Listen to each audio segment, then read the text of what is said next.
Hyundai, Jeanlin Automobile à Échirolles vous présente Grand Air.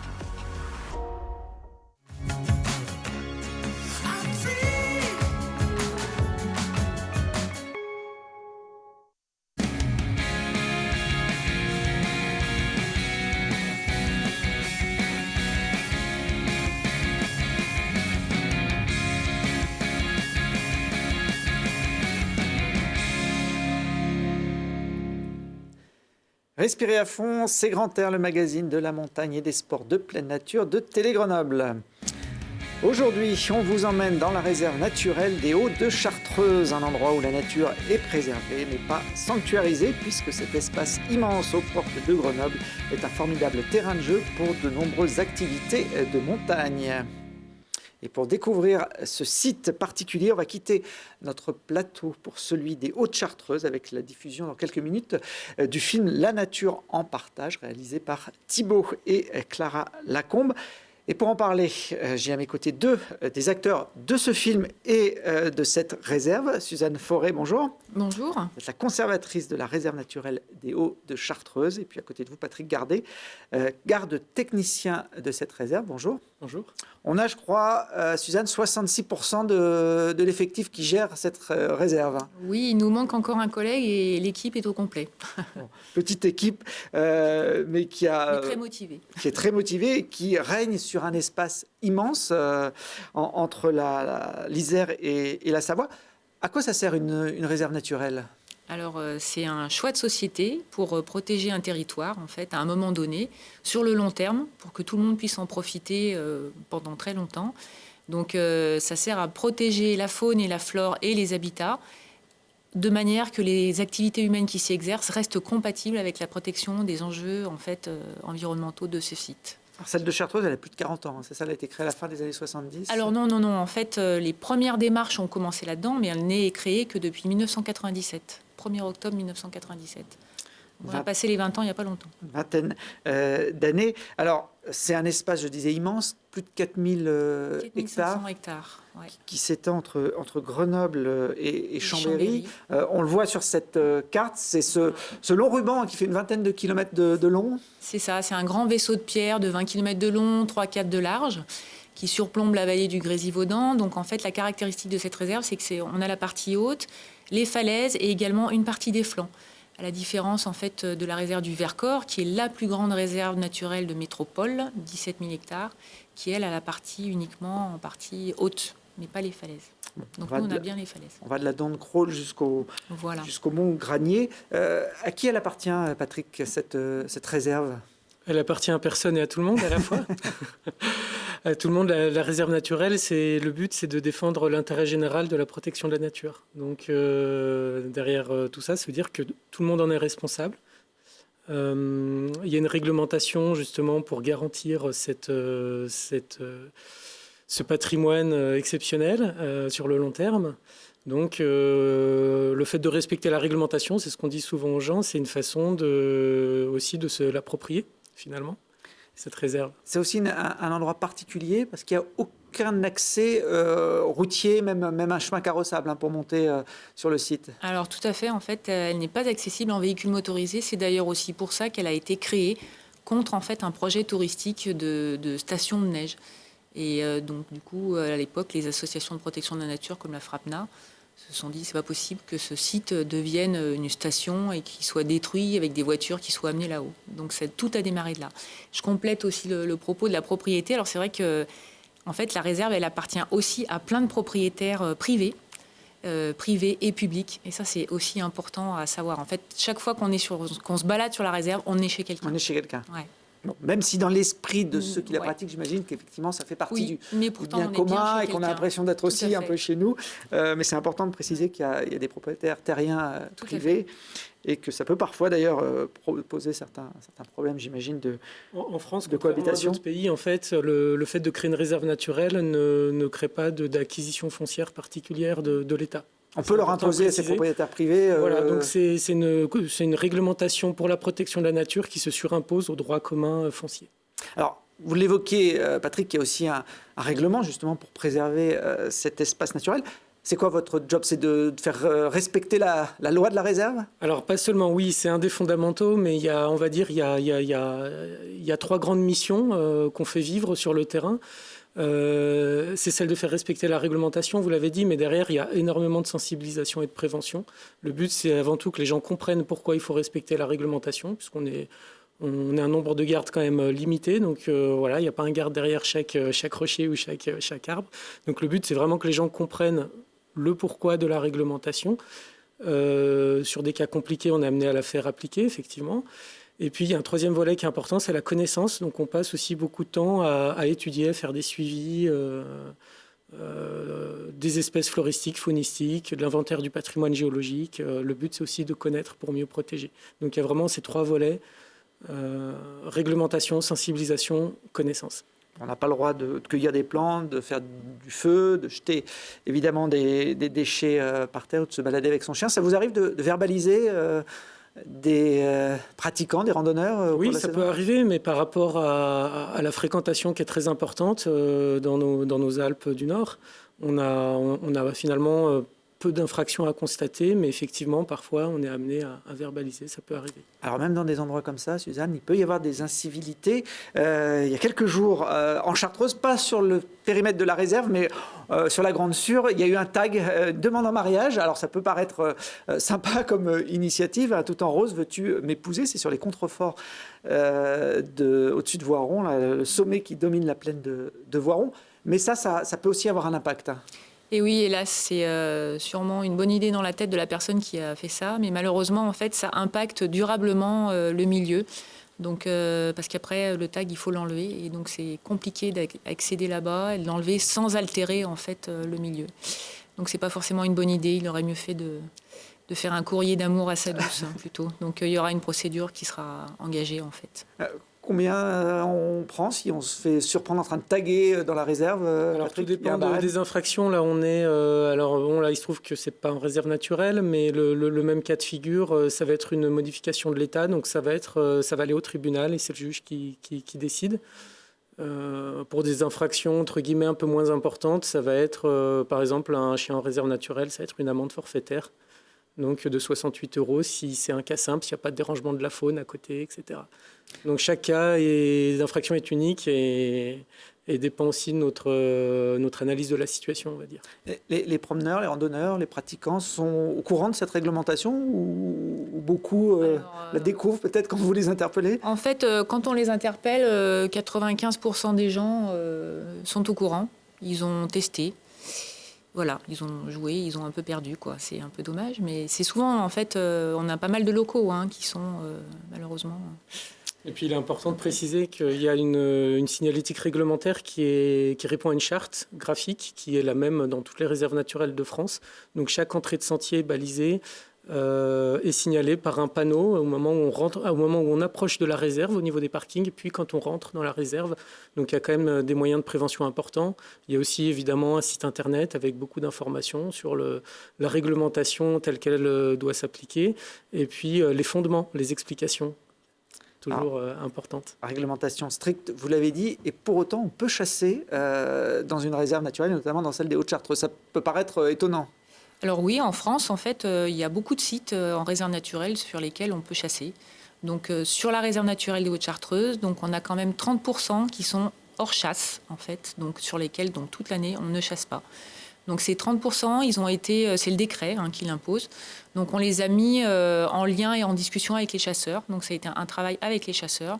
Donc par rapport à des enjeux environnementaux très précis que nous avions identifiés. Donc ça a été un travail en commun avec eux pour dire, bon, sur ces zones-là, avec des gros enjeux, entre autres tétras, par exemple, on ne chasse pas. Donc c'est par exemple tout le granier, c'est par exemple toute la dent de crawl, c'est des grands espaces en fait contigus. On peut les comprendre, ces chasseurs, parce qu'il y a énormément d'espèces d'animaux sur ce territoire, notamment de mammifères, le chamois, le mouflon, le bouquetin, tout ça, Patrick, c'est des animaux qu'on peut croiser assez facilement quand on se balade sur ce territoire? Alors facilement, tout dépend des espèces. Déjà, parmi les 3 espèces que vous avez citées, elles ont des comportements très différents par rapport aux randonneurs. Le chamois a une distance de fuite beaucoup plus importante que le bouquetin. Pourtant, ils sont en plus grand nombre, donc ça va vraiment dépendre des circonstances. Le bouquetin, c'est une espèce qu'on ne pouvait pas observer avant 2010 puisqu'on l'a réintroduit. Donc je dirais chaque espèce un peu son histoire, son comportement qui fait qu'on pourra les observer voilà, dans des circonstances différentes. Mais oui, ces 3 espèces, si on s'en donne la peine, qu'on se lève un peu tôt le matin, qu'on a vraiment des bonnes chances d'observer sur la réserve. Bon, il y a un animal qu'on a peu de chance de voir, pourtant il habite en Chartreuse. Il y a quelques images dans le film que l'on va découvrir dans quelques instants. C'est le lynx. Oui, tout à fait. Le lynx, ça fait vraiment partie des espèces très difficiles à suivre. Une avancée technologique a fait faire de grands progrès au suivi ces dernières années, c'est les pièges photographiques. Donc, quand on parle de pièges photographiques, c'est des appareils photo avec un détecteur infrarouge et qui permet effectivement de faire un suivi de l'espèce qui n'était pas possible avant, puisqu'auparavant, on essayait de trouver des traces dans la neige, on essayait de trouver des crottes ou des poils, des indices génétiques. Et c'est vrai que depuis quelques années, il y a eu un effort important de la part du parc de Chartreuse et de la réserve des Hautes-Chartreuses, avec un appui important des bénévoles, pour mettre en place des pièges photos. Et ça a donné des résultats très intéressants et qui nous permettent de connaître à peu près le nombre d'individus présents en Chartreuse. Il y en a combien des lynx sur votre territoire ? Question. Ça quelques unités, j'imagine. Oui, c'est quelques unités. On a entre 5 et 6 individus à peu près identifiés actuellement. Ça ne veut pas dire qu'ils sont tous détectés, mais c'est des résultats qui sont cohérents, on va dire, avec la biologie qu'on connaît de l'espèce, qui utilise des grands territoires. Alors, un territoire sauvage qui permet de pratiquer beaucoup d'activités. Est-ce que la fréquentation est une tendance à la hausse sur un site comme celui-là depuis la création de la réserve ? En 1999, en fait, il y avait une étude de fréquentation qui avait été faite donc, par un bureau d'études que le parc avait embauché. Et donc, il y avait 250 000 personnes à l'année répertoriées sur ce territoire. Donc, ça fait beaucoup, sur 4 500. Donc ça, c'était en 99. La tendance, elle n'a pas baissé. On a des éco-compteurs, en fait, qui sont implantés, donc qui nous permettent de suivre donc les tendances évolutives. Et oui, clairement, en fait, la fréquentation augmente. Donc on suit une courbe régulière. Alors, c'est pas spécifique à la réserve, mais c'est spécifique à tous les espaces de montagne. Donc clairement, en fait, les gens, ils ont besoin aussi d'aller s'aérer un peu l'esprit. Et donc la montagne est vraiment un lieu d'aération de plus en plus prisé. Bon, on les comprend aussi. Bien sûr. On peut randonner, grimper, courir dans ces espaces-là. Est-ce que le ciel fait aussi partie de la réserve, Suzanne ? Alors, donc, sur la réserve naturelle des Hautes-Chartreuses, il n'y a pas d'interdiction de survol. Par contre, on a travaillé en fait avec tous les acteurs du vol libre. Donc pour mettre en place en fait une convention d'usage en quelque sorte. Et donc grâce à ce travail en commun, donc il y a un site qui a été interdit au décollage, qui est le site de l'Alpette de la Dame, au-dessus du cirque de Saint-Mème. Donc parce que dans le cirque de Saint-Mème en fait il y a de la reproduction d'aigle royal régulièrement. Et comme c'est une espèce qui est très sensible au dérangement, c'est pour ça que donc d'un commun accord, on est tombé là-dessus. Et puis, l'idée, c'est de raser le moins possible les falaises, parce qu'on a toute la population de bouquetins ou de chamois qui peut se reproduire à ces endroits-là. Un vol trop proche peut faire du dérangement. Donc, on a aussi mis en place du travail avec le survol motorisé. Donc, les associations, en fait, d'autogires ou avions en général, ou hélicos, en lien avec la direction générale, en fait, de l'aviation civile, où donc on a en fait fait un travail de sensibilisation auprès des acteurs. Voilà. Donc on n'est pas que la règle ne fait pas tout en fait. On essaye vraiment d'être, comme on n'est pas nombreux, on essaye vraiment de travailler dans la concertation parce que c'est souvent là que on obtient des résultats intéressants en complément de l'application de la règle. On va le voir dans quelques instants avec le film qu'on va vous diffuser. On parlait du ciel, mais il y a aussi beaucoup de choses intéressantes à voir en dessous. Il y a notamment les amateurs de spéléo qui connaissent bien le plateau de la Lande Crawl. Patrick, là c'est pareil, il y a des contraintes particulières pour ces sports ? Alors, finalement, la spéléologie, elle s'applique sans contraintes particulières, si ce n'est des travaux qui pourraient être liés à l'activité. qui sont réglementés, mais c'est vrai que c'est une pratique qui est vraiment, qui bénéficie d'un terrain de jeu exceptionnel sur la réserve. 270 km de galeries souterraines, c'est vraiment parmi les plus grands réseaux souterrains français, avec des enjeux qui sont liés, des enjeux chauves-souris, des enjeux patrimoine géologique. Il y a beaucoup d'archives climatiques qui sont fermées dans ces réseaux souterrains. Donc c'est des choses à protéger.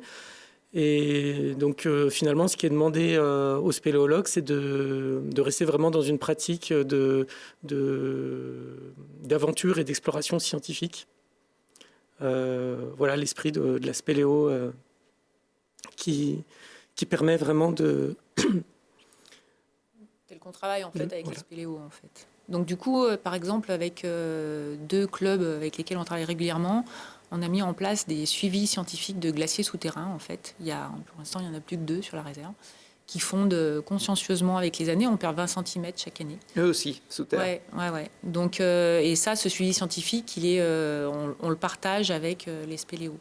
Donc c'est vrai que, pareil, que ce soit sur Terre ou sous Terre, il y a pas mal de fréquentation aussi, de plus en plus, donc en spéléologie. Et ça aussi, ça peut avoir des impacts. Voilà. Donc là, pareil, on essaye de monter un travail avec les spéléos pour réfléchir un peu à la pratique souterraine. Eh bien, faire cohabiter les activités humaines et notamment de loisirs avec la préservation de la nature, c'est votre boulot au quotidien. C'est l'objet du film qu'on va voir maintenant qui s'appelle La nature en partage, un très beau film qui a été réalisé par ce jeune homme Thibaut Lacombe, aidé de Clara Lacombe. 30 minutes, on va partir sur votre bureau naturel. Merci en tout cas à tous les deux d'être venus nous parler de cette réserve assez particulière et bonne continuation à vous. Merci à vous. Merci.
Sainte-Marie du Mont, l'alpage de Chaparia,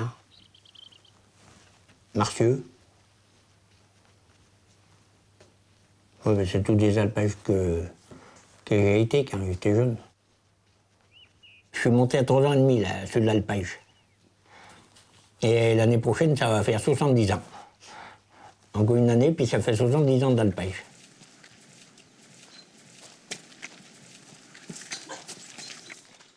Bon, j'étais éleveur en viande, quoi. J'ai passé ma vie comme ça, quoi. D'aller à la montagne, c'était depuis toujours, hein. C'est un plaisir. C'est un plaisir d'aller là-haut.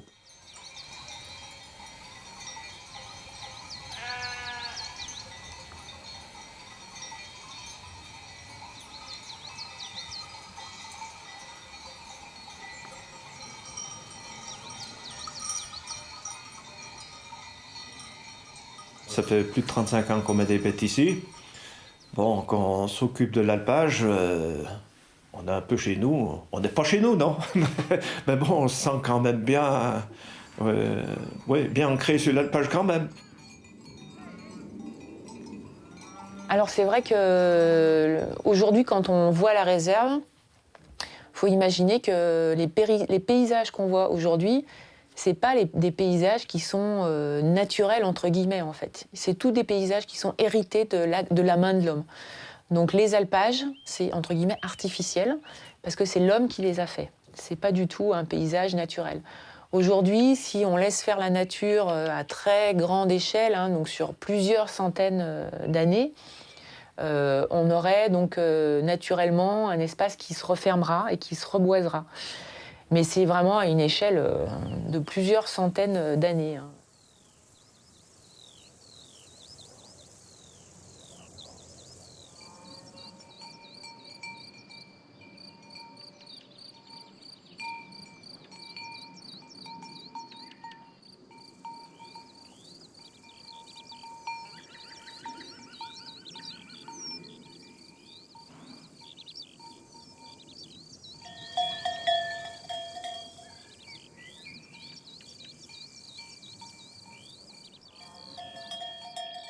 Où ça m'a fait bizarre, c'est quand les randonneurs sont venus, tu dis, mais ça, c'est pas que je suis contre les randonneurs, hein, mais il y a des jours, tu dis, il y en a, hein. Surtout maintenant dans la réserve, tu dis, oula. Bon, bah, cette randonnée, c'est ma randonnée préférée en Chartreuse, donc je viens chercher la beauté. C'est des points de vue, c'est des paysages, c'est des panoramas, d'arriver là, de dire waouh, là c'est trop beau quoi. Le Mont Blanc, là, qu'on voit dès qu'on arrive dans la prairie. Il y a notamment quelques falaises qui sont vraiment très très intéressantes. Le fait que ce soit une boucle, qu'on passe par la grotte. Et donc il y a des voies de niveau très élevé, vraiment majeur quoi. Donc la beauté avant tout, et puis un peu le côté sportif aussi. Et tout ça à une demi-heure de Chambéry. On peut pas rêver mieux. C'est vrai qu'on a un débordement de touristes. Bon, oui. Il y a un peu des soucis sur les alpages aussi, tout le long, hein, toute la Chartreuse. C'est un petit massif, il y a beaucoup de monde. On est près des villes, il y a beaucoup de monde qui monte. Hein. Il y a des alpages comme le Côte du Coq, qu'on se connaît très bien, les éleveurs. Samedi et le dimanche, ils contiennent les moutons de 9h le matin jusqu'à 5h le soir. Hein. Ils sont obligés de les enfermer. Là, je vous avoue que oui, moi je me sens absolument ici chez moi. La nature, elle appartient d'abord à la société, à la terre, la nature elle-même, à l'univers. Bah, à nous tous. À nous tous. Ça appartient à personne. À nous tous. Moi, ce jour-là, je ne suis pas fâché, mais à 9h le matin, le soleil, il y a longtemps qu'il brillait. J'ai dit, maintenant, déménager, vous pliez bagages, hein, parce que c'est l'heure, le bivouac est terminé. Hein. Voilà la réponse que j'ai eue. T'as pas des parcs pour garder tes bêtes en bas? De leur dire, elles n'ont rien à foutre là. J'ai mis le poing dans la poche, elle ne m'a pas répondu, je suis parti. Mais il y a des moments, ça...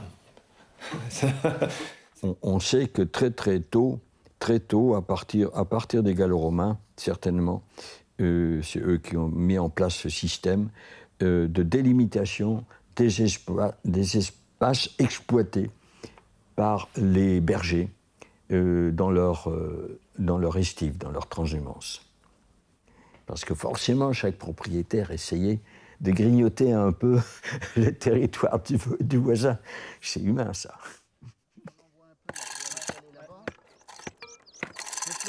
Laisse-toi un peu en sécurité quand même. Ah,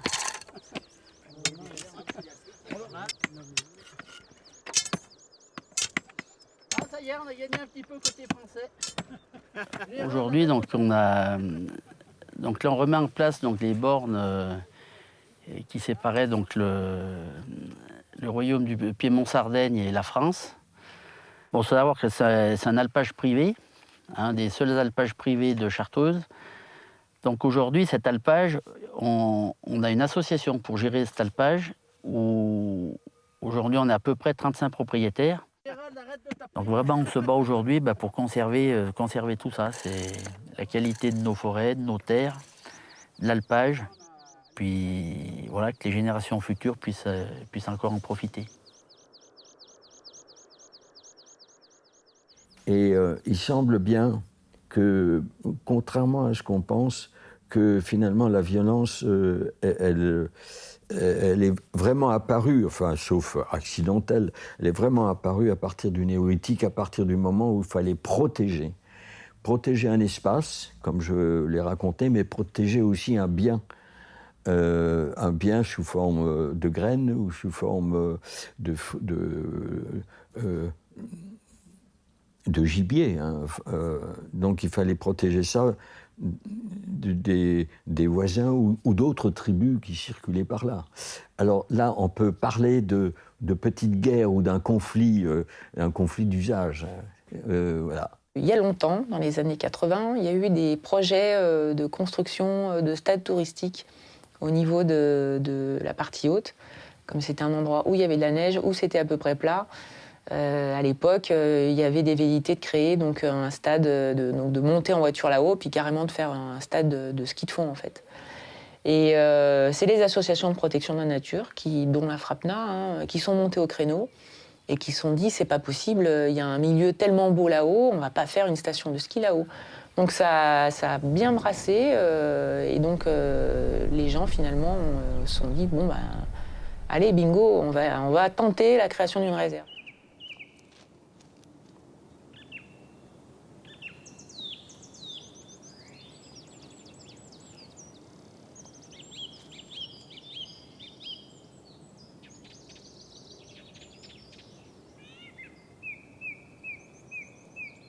Alors le milieu, il y a une première fragilité, c'est au niveau de l'entrée de gouffre. On peut avoir des espèces un peu particulières.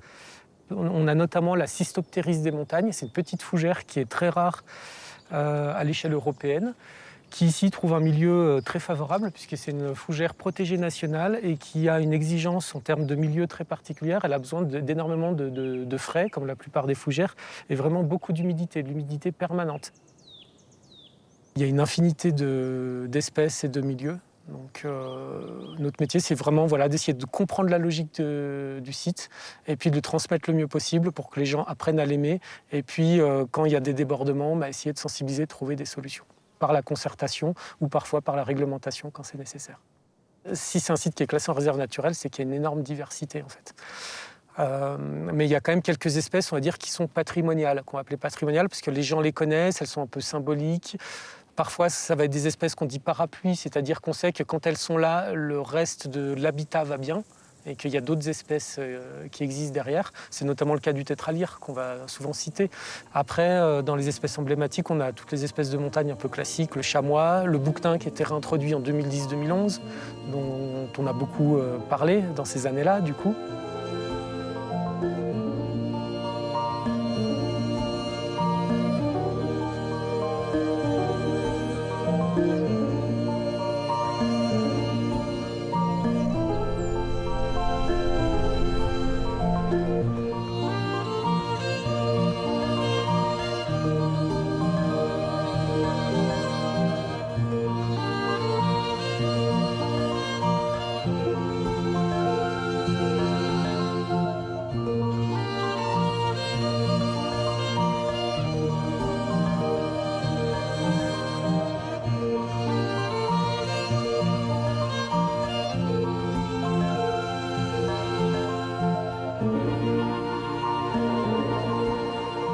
C'est un métier, on est là pour protéger la nature, mais la protéger surtout contre les activités humaines qui parfois peuvent déborder.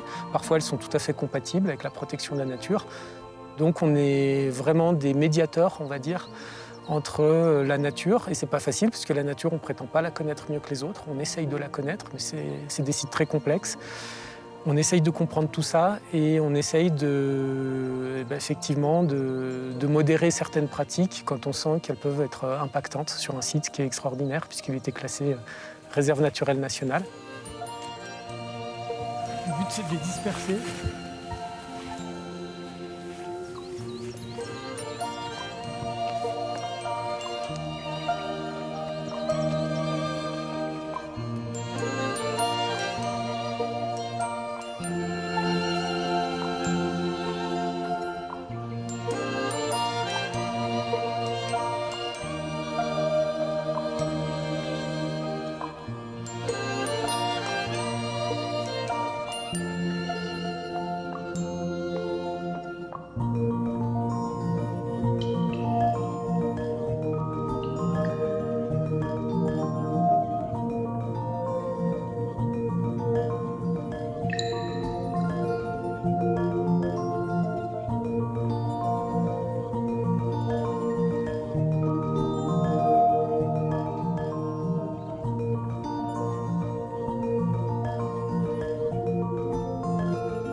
Tu vois, le 6A+, c'est dans la petite joue, tu vois, qui a l'ombre, là, comme ça, là. Tu vois, sous les toits, là. C'est vrai que ma pratique au niveau de la réserve, elle est antérieure à la création de la réserve. Donc c'est vrai que moi je me rappelle, j'ai été à l'initiative de la prise de contact avec les conservateurs de la réserve. Quand j'ai su qu'une réserve avait été créée, quand j'ai su que des plans de circulation allaient mettre en place pour gérer les activités, moi j'ai tout de suite eu peur qu'on m'enlève mon terrain de jeu en fait. De toute façon, comme dans une société, il y a de tout, donc des fois les relations sont plus compliquées. C'est souvent quand il y a des enjeux ou quand les gens ne sont pas d'accord avec un point de la réglementation. Les chiens, par exemple, des fois il y a des discussions un peu plus vives, mais voilà, tout le monde n'est pas obligé non plus d'être d'accord avec le concept de réserve naturelle. Les réserves naturelles, c'est un choix qui est fait à un moment donné par la société, après enquête publique, etc. Mais on ne pourra jamais convaincre tout le monde, même si nous, on est convaincus que c'est un outil qui est important et intéressant pour faire vivre et protéger le patrimoine naturel sur le long terme. La réserve ne nous appartient pas, on est là pour transmettre, mais après, on ne peut pas convaincre tout le monde non plus.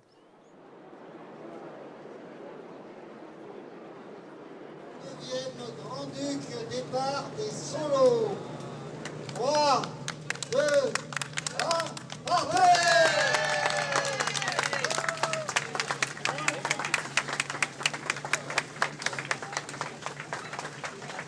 C'est vrai que le Grand-Duc a ce privilège, hein, c'est quand même un privilège quand même, on peut le dire, de pouvoir passer sur la réserve naturelle.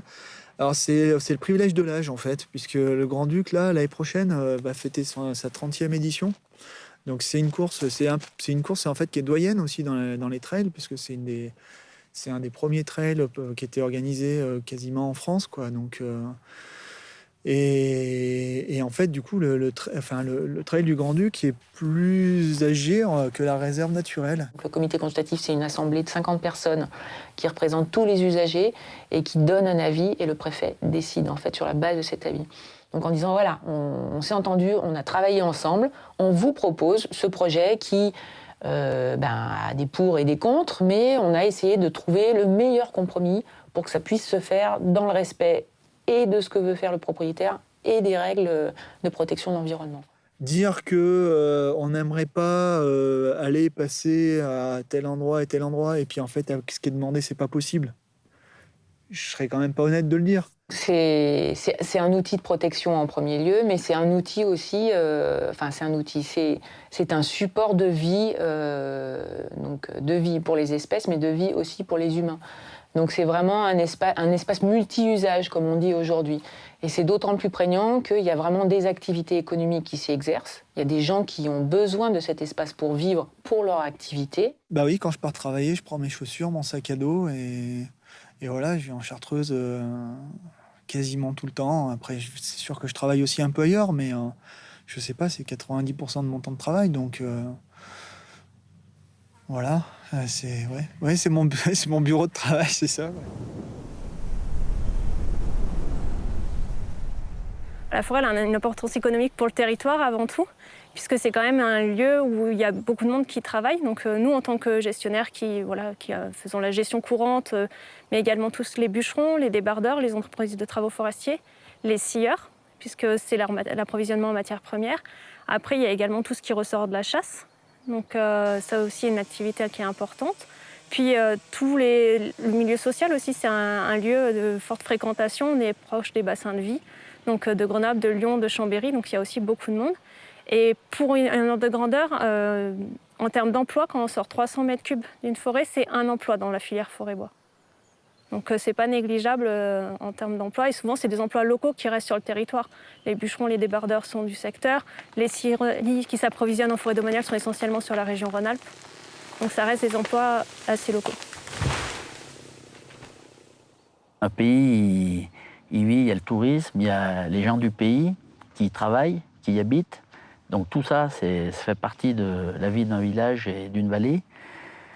Et aujourd'hui, si on n'était pas là, si les gens qui habitent et qui travaillent dans la vallée, les agriculteurs, aujourd'hui, si on n'était pas là, il n'y aurait plus grand-chose. Il n'y aurait plus grand-chose.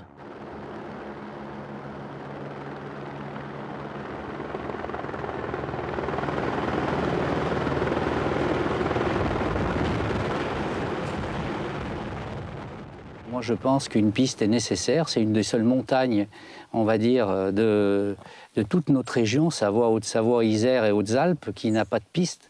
Oui, c'est un alpage est assez difficile d'accès. Difficile, oui, c'est pas motorisé, c'est pas... Bon, il y a 1 heure de marche, là, depuis le côté Entremont, là.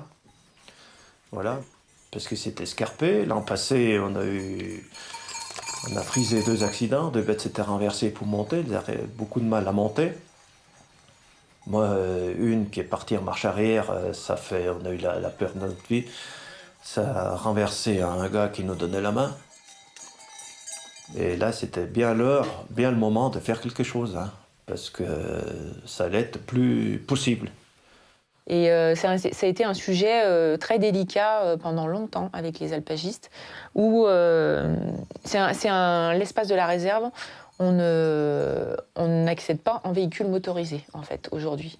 Et ça a été une des conditions un peu de classement, c'est-à-dire aussi de maintenir cet espace non accessible en véhicule motorisé. Et des espaces comme ça, il n'y en a pas beaucoup, en fait, au niveau des Alpes.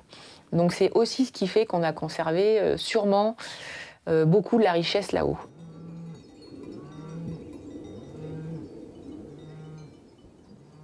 Moi, je veux bien qu'on garde des milieux naturels, j'en suis le premier intéressé, mais je veux pas que ça devienne une réserve d'une réserve et que ça devienne un endroit qui soit un sanctuaire où, au bout d'un moment, tout va disparaître. Il y a une bête qui meurt sur l'alpage, il faut qu'on fasse voler l'hélico.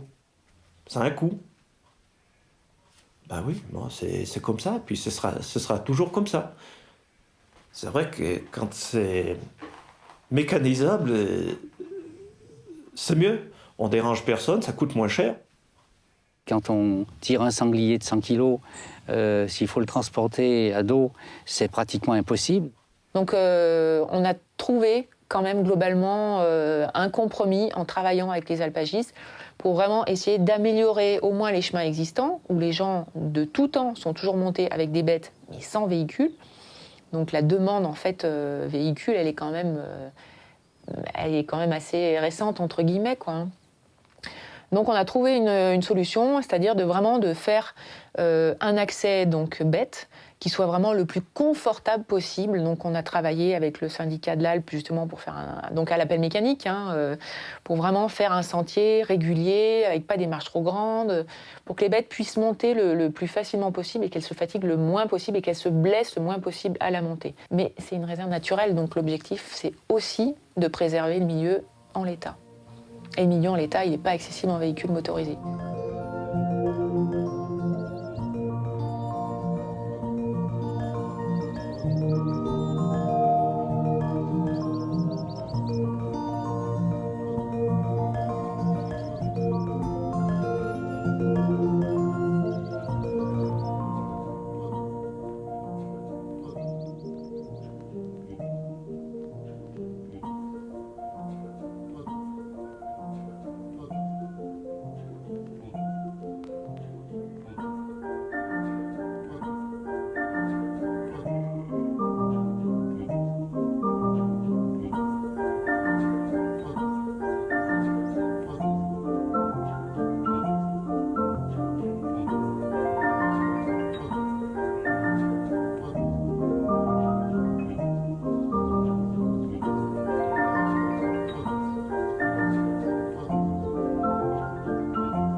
Je pense qu'avec des gens raisonnables, on peut arriver à faire fonctionner tout ça en harmonie. C'est ce qui se passe en ce moment. Avec les éleveurs, il n'y a aucun problème, ça se passe bien. Avec les promeneurs aussi, bon, il y a toujours des personnes qui ne sont pas contentes de voir une personne avec un fusil. Mais bon, on essaye d'être assez discret. Et puis, tout ça nous permet de continuer à chasser, de permettre à une quinzaine ou une vingtaine de chasseurs s'adonner à leur sport favori et d'aller sur cette montagne. Nous, on pousse même à leur dire de monter chasser, parce qu'on a des gros dégâts avec les sangliers. Et s'il n'y avait pas les chasseurs, je pense qu'on ferait aussi, hein, c'est vrai, parce qu'il y a des automnes, là, l'alpage, il est bouleversé, une partie, quoi. Et ça nous fait quand même un manque d'herbe. Hein. Parce que ça repousse, mais c'est pas... La pousse d'herbe en montagne, c'est pas la même qu'en bas. Hein.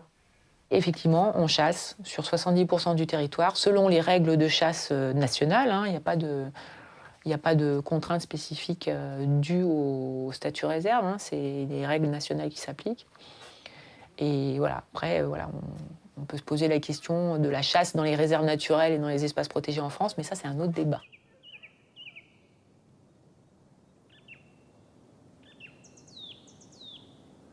Les grimpeurs, ils ont un peu du mal à voir quels sont les impacts potentiellement négatifs sur l'environnement qu'a l'escalade. Quand on lance des débats en fait, là-dessus au sein de la communauté, bah, tout de suite, ce qui sort, c'est « mais oui, mais les chasseurs, ils sont bien plus méchants avec la nature.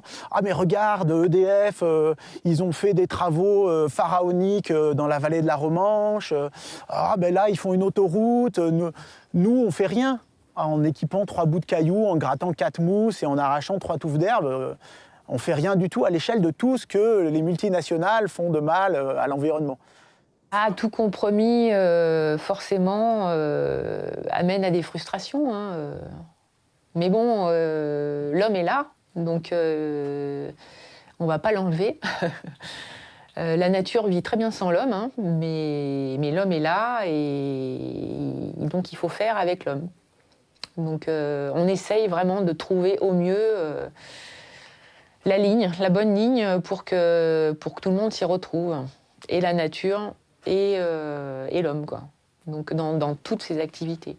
Nous, gestionnaires, on est, pour le compte de l'État, on doit être garant justement de cette ligne, au mieux des contraintes d'évolution de la société. On ne sait pas, la pression, on la ressent réellement, puisqu'on voit bien que chaque semaine, on a des sollicitations, des gens, des projets qui peuvent être tout à fait légitimes, pris individuellement. Nous, après, vraiment, nous, on est confrontés à toujours la problématique entre l'intérêt particulier et l'intérêt général. Nous, notre job, c'est vraiment ça, c'est essayer de trouver la bonne solution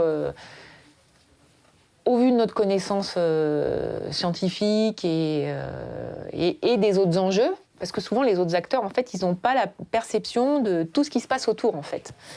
Et donc nous, on voit tout, donc il faut qu'on dise « Ah oui, mais là, si on fait ça, vous allez gêner ces autres acteurs ou vous aurez un impact sur cette petite fleur ou cette espèce. » Donc il faut arriver à dire « Bon, alors, si on fait ça, lui, ça va être possible. La petite fleur, on va y arriver parce que c'était l'époque. La faune, ça risque de marcher. Et en même temps, il peut faire son projet. Donc, tout le monde est à peu près content, quoi. C'est ça, la gestion des réserves, en fait. C'est ça. C'est de la gestion de l'humain, en fait, dans beaucoup de réserves. Sauf les réserves qui ne sont pas accessibles. Hein, mais une gestion de réserve, c'est gérer l'humain. Beaucoup, en fait.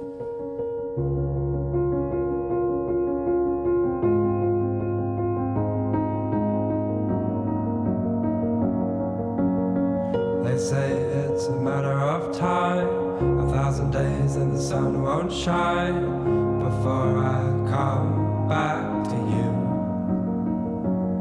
When I'm happy, nothing's going to stop me. I'm making my way home, I'm making my way. For your love I will go far, I wanna be wherever you are. I know I'm coming back for you. Our love is a river long, the best ride in a million wrongs. I know I'm coming back to you. And I'm happy, nothing's going to stop me. I'm making my way home, I'm making my way. I go solo, oh I go solo. I'm making my way home, I'm making my way.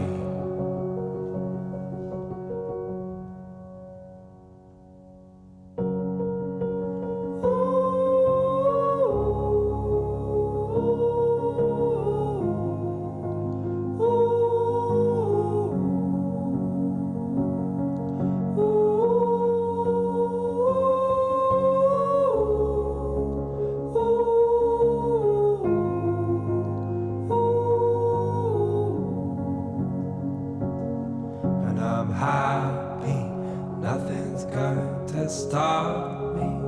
I'm making my way home. I'm making my way.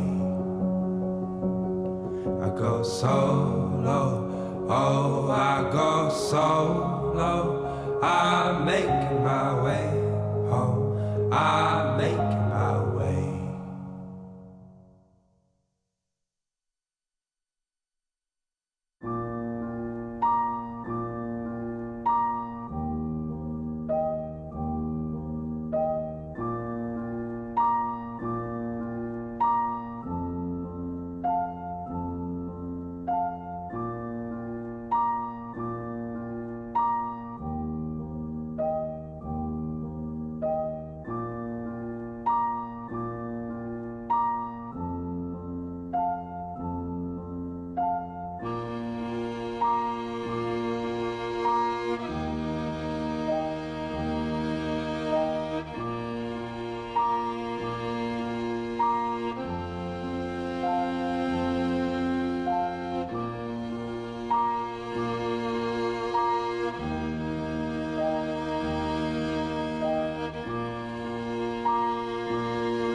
Hyundai, Jeanlin Automobile à Échirolles, vous a présenté Grand Air.